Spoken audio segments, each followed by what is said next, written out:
ಕೇರಳಂನ Wayanad ಭೂದುರಂತದಲ್ಲಿ ನಾಪತ್ತೆಯಾದ ಐವರಿಗಾಗಿ NDRF ರಕ್ಷಣಾ ಸಿಬ್ಬಂದಿ ಪ್ರಾಣ ಪಣಕ್ಕಿಟ್ಟು ಕಾರ್ಯಾಚರಣೆ ನಡೆಸುತ್ತಿದ್ದಾರೆ. ಕೆಸರು ಮಣ್ಣಿನಲ್ಲಿ ಹುದುಗಿರುವವರ ಪತ್ತೆಗಾಗಿ ಇಲ್ಲಿ ಕಾಣಿಸ್ತಿರೋ ಈ ಬೃಹತ್ ಮಣ್ಣಿನ ರಾಶಿಯನ್ನ ಸೂಕ್ಷ್ಮವಾಗಿ ತೆರವುಗೊಳಿಸಲಾಗ್ತಿದೆ.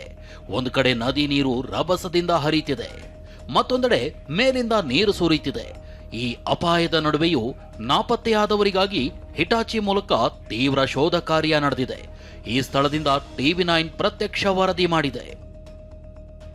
ನಾನೀಗ ಮೀನಾಕ್ಷಿ ನದಿಯ ದಡದಲ್ಲಿದ್ದೇನೆ. ನೀವು ನೋಡ್ತಾ ಇರಬಹುದು ಇಲ್ಲಿನ ಪರಿಸ್ಥಿತಿಯನ್ನ. ಅತ್ಯಂತ ಕ್ಲಿಷ್ಟಕರವಾದಂತಹ ಪರಿಸ್ಥಿತಿಯಲ್ಲಿ NDRF ತಂಡದವರು 5 ಜನ ಏನು ಈ ಒಂದು ದುರಂತದಲ್ಲಿ ನಾಪತ್ತೆಯಾಗಿದ್ರು ಅವರ ಶೋಧ ಕಾರ್ಯವನ್ನ ಮಾಡ್ತಾ ಇರುವಂತದ್ದು. ಎದೆ ನಡಗಿಸುವಂತಹ ದೃಶ್ಯ ಇದಾಗಿದೆ. ಯಾಕಂದ್ರೆ ಆ ಸಿಬ್ಬಂದಿ ಅಲ್ಲಿ ನಿಂತ್ಕೊಂಡು ಅತ್ಯಂತ ಸಾಹಸಮಯವಾಗಿ ಆ ಕಾರ್ಯವನ್ನ ಮಾಡ್ತಾ ಇರುವಂತದ್ದು. ಯಾಕಂದ್ರೆ ಆ ಮಣ್ಣಿನ ಕೆಳಭಾಗದಲ್ಲಿ ಏನು ನಾಪತ್ತೆ ಆಗಿದ್ದವರು ಇರಬಹುದು ಅನ್ನೋ ಒಂದು ಶಂಕೆ ವ್ಯಕ್ತವಾದ ಹಿನ್ನೆಲೆಯಲ್ಲಿ ಅಲ್ಲಿ ಕಾರ್ಯಾಚರಣೆ ಮಾಡ್ತಾ ಇರುವಂತದ್ದು. ಒಂದು ಕಡೆ ಮೀನಾಕ್ಷಿ ನದಿಯ ಅಬ್ಬರವನ್ನ ನೀವು ನೋಡ್ತಾ ಇರಬಹುದು. ಬಸ್ಸು, ಲಾರಿ ಅಥವಾ ಯಾವುದೇ ವಾಹನ ಸಿಕ್ಕರೂ ಸಹ ಅಲ್ಲಿ ಕೊಚ್ಚಿ ಹೋಗುವಂತಹ ಪರಿಸ್ಥಿತಿ ಈ ಒಂದು ಮೀನಾಕ್ಷಿ ನದಿಯಲ್ಲಿದೆ. ಹೀಗಾಗಿ ಆ ರಕ್ಷಣಾ ಕಾರ್ಯಾಚರಣೆ ಅನ್ನೋದೇನಿದೆ ಸಾಕಷ್ಟು ಒಂದು ರೀತಿಯಾದಂತಹ ಅರಸಾಹಸ ಅಂತಲೇ ಹೇಳ್ಬೋದು. ಕೊಂಚ ಏನಾದರೂ ಹೆಚ್ಚು ಕಡಿಮೆ ಆದರೆ ಆ ಏನು ಕಾರ್ಯಾಚರಣೆಯಲ್ಲಿ ಸಿಬ್ಬಂದಿಗಳು ಭಾಗಿಯಾಗಿದ್ದಾರೆ ಅವರೇ ಅಪಾಯಕ್ಕೆ ಸಿಲುಕ್ತಾರೆ. ವಯನಾಡು ಭೂ ಸುನಾಮಿ ಕೇರಳಂಗೆ ಆಘಾತ ನೀಡಿರೋ ಬೆನ್ನಲ್ಲೇ ಹವಾಮಾನ ಇಲಾಖೆ ಮತ್ತೊಂದು ಶಾಕ್ ಕೊಟ್ಟಿದೆ. ಕೇರಳದ 9 ಜಿಲ್ಲೆಗಳಲ್ಲಿ ಮತ್ತಷ್ಟು ಮಳೆ ಅಬ್ಬರಿಸಲಿದೆ. ಮುಂಜಾಗ್ರತಾ ಕ್ರಮಗಳನ್ನು ಕೈಗೊಳ್ಳಿ ಅಂತ ಎಚ್ಚರಿಸಿದೆ. ಜೊತೆಗೆ ಎರ್ನಾಕುಲಂ, ಇಡುಕಿ, ತ್ರಿಶೂರ್, ಪಾಲಕ್ಕಾಡ್, ಮಲಪ್ಪುರಂ, ವಯನಾಡ್ ಸೇರಿದಂತೆ 6 ಜಿಲ್ಲೆಗಳಲ್ಲಿ ಆರೆಂಜ್ ಅಲರ್ಟ್ ಮತ್ತು 3 ಜಿಲ್ಲೆಗಳಿಗೆ ಯೆಲ್ಲೋ ಅಲರ್ಟ್ ಘೋಷಿಸಲಾಗಿದೆ. ಹವಾಮಾನ ಇಲಾಖೆಯ ಎಚ್ಚರಿಕೆ ಬೆನ್ನಲ್ಲೇ ಮಳೆ ಅವಾಂತರ ಮತ್ತು ಪ್ರವಾಹ ಪರಿಸ್ಥಿತಿ ಎದುರಿಸಲು ಸಿದ್ಧತೆ ಮಾಡಿಕೊಳ್ಳುವಂತೆ ಅಧಿಕಾರಿಗಳಿಗೆ ಕೇರಳ ಸಿಎಂ ಸತೀಶನ್ ಸೂಚಿಸಿದ್ದಾರೆ. ವಯನಾಡಿನಲ್ಲಿ ಭೂಕುಸಿತ ದುರಂತ ನಡೆದ ಸ್ಥಳದಲ್ಲಿ ಅವೈಜ್ಞಾನಿಕ ಕಾಮಗಾರಿ ಆರೋಪ ಹೊತ್ತಿರುವ ಇದೇ ಕಂಪನಿ ಮಂಗಳೂರಿನಲ್ಲೂ ಅವೈಜ್ಞಾನಿಕ ರಸ್ತೆ ನಿರ್ಮಾಣ ಕಾಮಗಾರಿಯನ್ನ ನಡೆಸಿದೆ. ಕಾರ್ಕಳಕ್ಕೆ ಸಂಪರ್ಕವನ್ನ ಕಲ್ಪಿಸುವ ವಾಮಂಜೂರಿನ ಕೆತ್ತಿಕಲ್ನಲ್ಲಿ ಅವೈಜ್ಞಾನಿಕವಾಗಿ ಗುಡ್ಡ ಅಗೆಯಲಾಗಿದೆ. ಇದರಿಂದಾಗಿ ರಾಷ್ಟ್ರೀಯ ಹೆದ್ದಾರಿ 169ರಲ್ಲಿ ಅಪಾರ ಪ್ರಮಾಣದ ಮಣ್ಣು, ಕಲ್ಲು ಬಂಡೆ ಕುಸಿಯುತ್ತಿದೆ. ಕಳೆದ 4 ವರ್ಷಗಳಿಂದ ಈ ಕಾಮಗಾರಿ ನಡೀತಾ ಇದ್ದು ರಸ್ತೆ ಅಗಲೀಕರಣಕ್ಕಾಗಿ ಲಂಬಾಕಾರವಾಗಿ ಅಗೆದಿರುವುದರಿಂದ ಪ್ರತಿ ಮಳೆಗಾಲದಲ್ಲಿ ಗುಡ್ಡ ಕುಸಿತ ಆಗ್ತಾ ಇದೆ. DBL ಕಂಪನಿಯ ಅವೈಜ್ಞಾನಿಕ ಕಾಮಗಾರಿ ಬಗ್ಗೆ ಪರಿಸರ ತಜ್ಞ ದಿನೇಶ್ ಹೊಳ್ಳ ಪ್ರತಿಕ್ರಿಯಿಸಿದ್ದು, ರಾಷ್ಟ್ರೀಯ ಹೆದ್ದಾರಿ ಮಾಡೋವಾಗ ಗುಡ್ಡವನ್ನ ಲಂಬಾಕಾರವಾಗಿ ಅಗೆದ್ರೆ ಹೇಗೆ? ಕೋಟಿ ದುಡ್ಡು ಮಾತ್ರ ಖರ್ಚು ಮಾಡಲಾಗ್ತಿದೆ. ವಯನಾಡು ದುರಂತದ ಬಳಿಕವೂ ಮುಂಜಾಗ್ರತೆ ಇಲ್ಲದೆ ಕಾಮಗಾರಿಯನ್ನ ನಡೆಸಲಾಗ್ತಿದೆ. ಜನ ಎಚ್ಚೆತ್ತುಕೊಳ್ಬೇಕು ಅಂತ ಕರೆ ನೀಡಿದ್ದಾರೆ. ಮಹಾರಾಷ್ಟ್ರದ ಪಶ್ಚಿಮ ಘಟ್ಟ ಪ್ರದೇಶದಲ್ಲಿ ಸುರಿದ ಭಾರೀ ಮಳೆಯಿಂದಾಗಿ ಬೆಳಗಾವಿಯಲ್ಲಿ ಹರಿಯುವ ನದಿಗಳ ನೀರಿನ ಮಟ್ಟ ದಿನೇ ದಿನೇ ಏರಿಕೆಯಾಗ್ತಾ ಇದೆ. ಘಟಪ್ರಭಾ ನದಿ ನೀರಿನ ಮಟ್ಟ ಏರಿಕೆಯಾದ ಕಾರಣದಿಂದಾಗಿ ಅವರಾದಿ ಮಹಾಲಿಂಗಪುರ ಸಂಪರ್ಕಿಸುವಂತ ಸೇತುವೆ ಮುಳುಗಡೆಯಾಗಿದೆ. ಇದರಿಂದ ಬಾಗಲಕೋಟೆ ಜಿಲ್ಲೆ ಮಹಾಲಿಂಗಪುರ ಸಂಪರ್ಕ ಕಡಿತ ಆಗಿದೆ. 2 ಕಡೆ ಬ್ಯಾರಿಕೇಡ್ಗಳನ್ನು ಅಳವಡಿಸಿ ಸಂಚಾರ ಬಂದ್ ಮಾಡಲಾಗಿದೆ. ಬೆಳಗಾವಿ ಜಿಲ್ಲೆಯಲ್ಲಿ ಈವರೆಗೂ 11 ಸಂಪರ್ಕ ಸೇತುವೆಗಳು ಮುಳುಗಡೆಯಾದಂತಾಗಿದೆ. 30ಕ್ಕೂ ಹೆಚ್ಚು ಗ್ರಾಮಸ್ಥರು ಪರ್ಯಾಯ ಮಾರ್ಗದಲ್ಲಿ ಸಂಚರಿಸುವಂತಾಗಿದೆ. ಇತ್ತ ಚಿಕ್ಕೋಡಿ ಉಪವಿಭಾಗದಲ್ಲಿ ಕೃಷ್ಣಾ, ವೇದಗಂಗಾ ಮತ್ತು ದೂದ್ಗಂಗಾ ನದಿಗಳು ಅಪಾಯದ ಮಟ್ಟ ಮೀರಿ ಹರಿತಾ ಇವೆ. ಕೃಷ್ಣಾ ನದಿಗೆ ಮಹಾರಾಷ್ಟ್ರದಿಂದ 1.15 ಲಕ್ಷ ಕ್ಯೂಸೆಕ್ ನೀರು ಬಿಡುಗಡೆ ಮಾಡಲಾಗಿದೆ. ಪರಿಣಾಮ ನಿಪ್ಪಾಣಿಯಲ್ಲಿ ಕೆಳ ಹಂತದ 6 ಸೇತುವೆಗಳು ಜಲಾವೃತ ಆಗಿದೆ. ಇನ್ನು ಬೆಳಗಾವಿ ನಗರಕ್ಕೆ ಹೊಂದಿಕೊಂಡೇ ಹರಿಯುವ ಮಾರ್ಕಂಡೇಯ ನದಿ ಅಪಾಯದ ಮಟ್ಟ ಮೀರ್ತಾ ಇದೆ. ಇದರಿಂದ ಕಡೋಲಿ ಭಾಗದ ನದಿ ಪಾತ್ರದಲ್ಲಿ ಅಪಾರ ಪ್ರಮಾಣದ ಬೆಳೆ ಮುಳುಗಡೆಯಾಗಿದೆ. ದೂದ್ಗಂಗಾ ನದಿ ಅಪಾಯದ ಮಟ್ಟ ಮೀರಿ ಹರಿದ ಪರಿಣಾಮ ಕಾರದಗ ಗ್ರಾಮದಲ್ಲಿ ಪ್ರವಾಹದ ಆತಂಕ ನಿರ್ಮಾಣ ಆಗಿದೆ. ಈಗ ಆಲ್ರೆಡಿ ಗ್ರಾಮದ ಜಮೀನುಗಳಲ್ಲಿರುವ 4-5 ಗ್ರಾಮಗಳಿಗೆ ನೀರು ನುಗ್ಗಿದೆ. ಮೊದಲೇ ಜನ ಮನೆ ಖಾಲಿ ಮಾಡಿದ ಕಾರಣದಿಂದಾಗಿ ಅಪಾಯ ತಪ್ಪಿದಂತಾಗಿದೆ. ಮಳೆ ಮುಂದುವರೆದ್ರೆ ಮತ್ತಷ್ಟು ಮನೆಗಳಿಗೆ ನೀರು ನುಗ್ಗೋ ಆತಂಕ ನಿರ್ಮಾಣ ಆಗಿದೆ.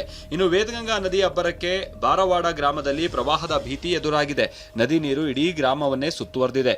ಸ್ಮಶಾನವೂ ಜಲಾವೃತವಾಗಿದ್ದು ಊರಲ್ಲಿ ಯಾರಾದರೂ ಸತ್ರು ಹೂಳಕ್ಕೂ ಹೆಣಗಾಡುವ ಸ್ಥಿತಿ ನಿರ್ಮಾಣ ಆಗಿದೆ. 10-15 ಅಡಿ ನೀರು ಏರಿಕೆಯಾದರೆ ಇಡೀ ಊರಿನ ಮನೆಗಳು ಜಲಾವೃತ ಆಗುತ್ತೆ.